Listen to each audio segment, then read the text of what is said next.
let's get into the injuries to some of these all-stars in the Eastern Conference. And let's just start with the Joel Embiid injury, the meniscus tear suffered in the Golden State game I on literally want to throw Tuesday. up just hearing that news That is because heartbreaking. Well, first we should, talking about Embiid with this, we should go back to Saturday night when the Sixers were in Denver to play the Nuggets. I know Joey, we were super excited for the battle of the Oh, MVPs yeah. part 2, but it came out about 15 minutes prior to tip off that he was going to miss the game. yeah, And that stemmed a whole lot of conversations about a lot. Embiid's ducking Jokic again. He hasn't played there in 5 seasons. I honestly think it was more so like someone screwed up because the more I was listening to people talk about it, the more it's like, well, he should have been on the report in the first place. They did get fined. They did get fined today.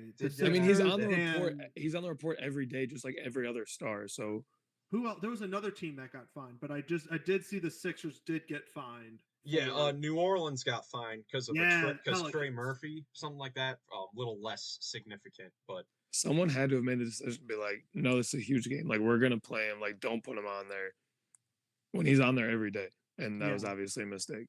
Yeah, but so he then missed the Wednesday game where they play, or not the Wednesday game, the Monday night game where they played against Portland, I believe, and then you go to Tuesday, the Golden State game where he tries to play through it, and from the very beginning, it didn't really look like he was ever 100%. He didn't look that great, on the floor.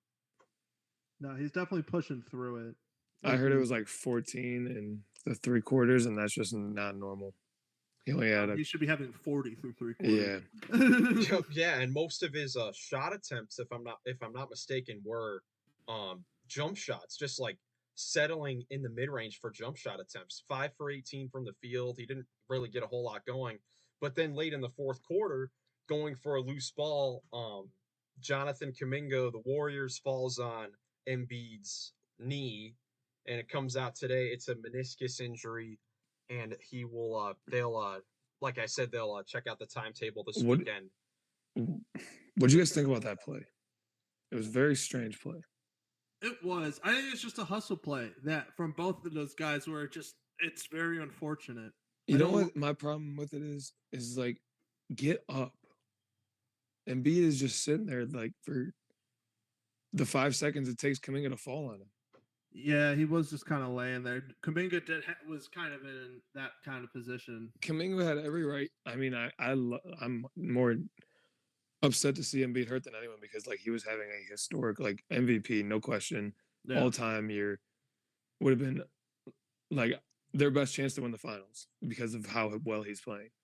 Like no ifs, ands, or buts. But Kuminga, what I'm trying to get to is Kuminga had every right to give a second effort and go for the ball.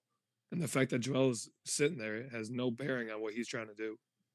So it's unfortunate that it happened like that. But like, get up is my point. Like, get up and play the game. Play the game. He was just kind of sitting there. I don't like how there's a lot of like Kendrick Perkins and there's a lot of other players and people coming out today, especially in the media, that are saying, yeah, a lot of people have been saying that like he forced himself and that's why he got hurt. That's not why he got hurt. He got hurt because Kuminga sat on his leg.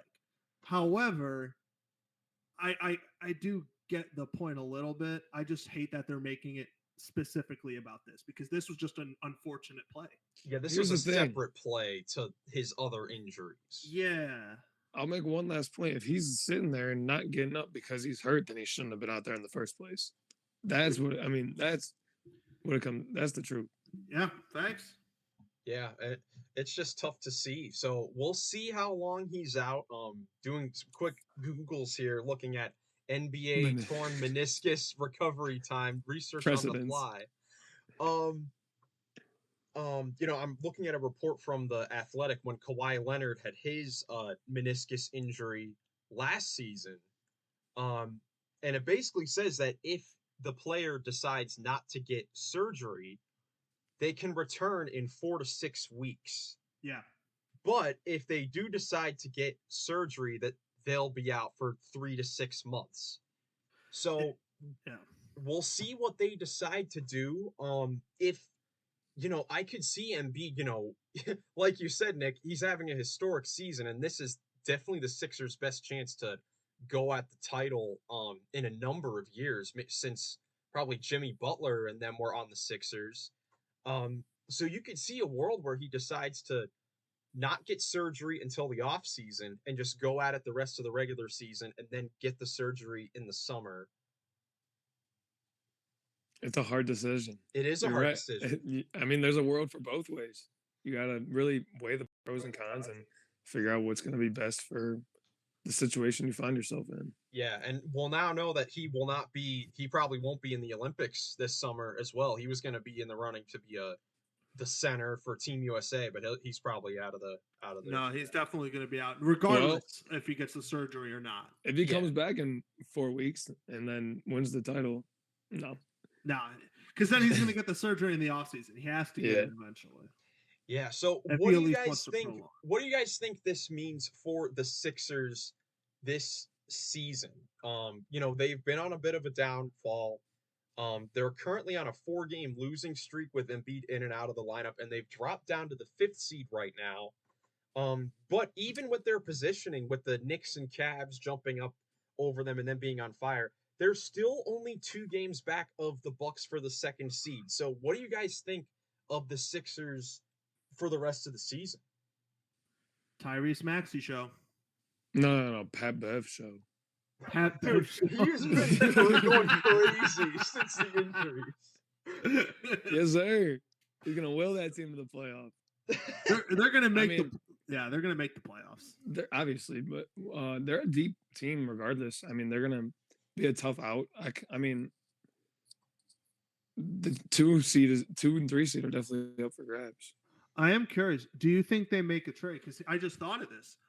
If the Raptors continue to sell, do you think Jakob Poeltl could be traded to the Sixers and they still make a little bit of a run?